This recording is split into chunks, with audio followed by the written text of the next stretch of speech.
Hello, everybody. Back at you again with another verse tonight. And this one comes from James chapter 5, verse 8. It says, "You also be patient.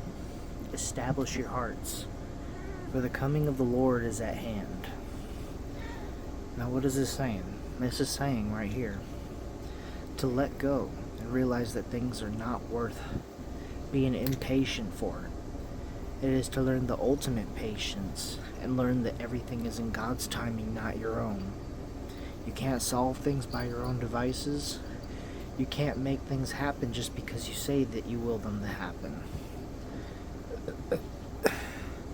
Because life's still going to happen whatever way it happens, despite what you say or do.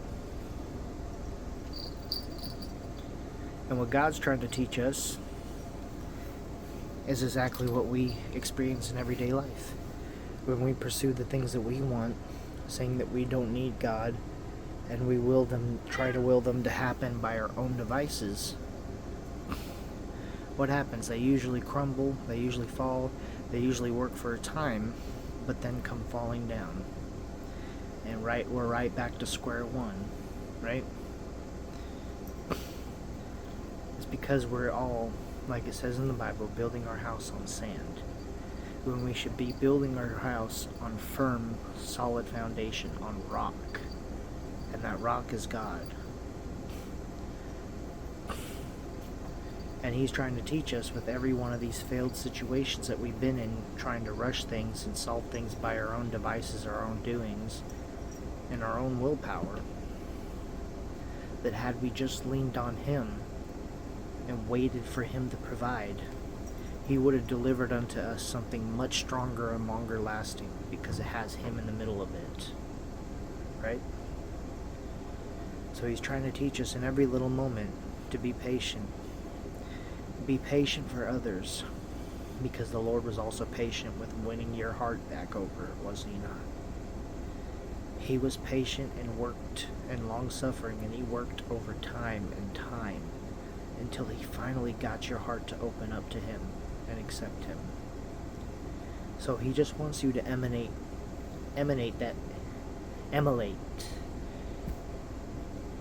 that patience to others. Realize that everyone's got their own situation going on. Everyone is going through their own hard times, their sufferances in silence, fighting their own battles. You couldn't even know. Someone could be more alike you than you could ever think that they would be. But you wouldn't even give that a chance, because you judge too harshly and you judge too soon. Just because they're not on your level. Well, you were once on their level. But He's just trying to say, emulate the patience that He showed to you when He was long-suffering to gain you into His kingdom, into His heart. But, yeah. So just be patient with others. And instead of being quick to judge and harsh to judge and telling them what they need to be doing with their lives, offer them positive reinforcement. Just talk about the loveliness of the Lord and maybe your personal battles and experiences, your faults, and how you solved them. And that helps them to open up more and see through the life that you are living in Christ as a shining example, that it is possible to turn your life around.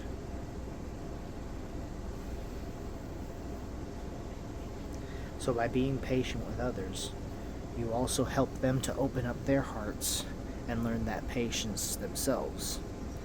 And when they learn that patience themselves, they learn to open up their hearts to God all the more, and learn that patience in waiting to let His will be done in all things.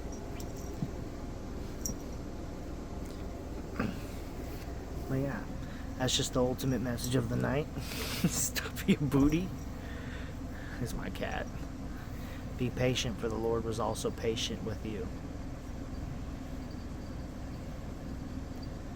It's not worth taking offense over these small little inconsistencies, and because it's not going according to your time limit or your schedule. Not everything is centered around you. And when you learn to let things go and just let things be centered around the Lord and His timing, He will make everything perfect. And can't wait for it. But God bless y'all. Have a wonderful night.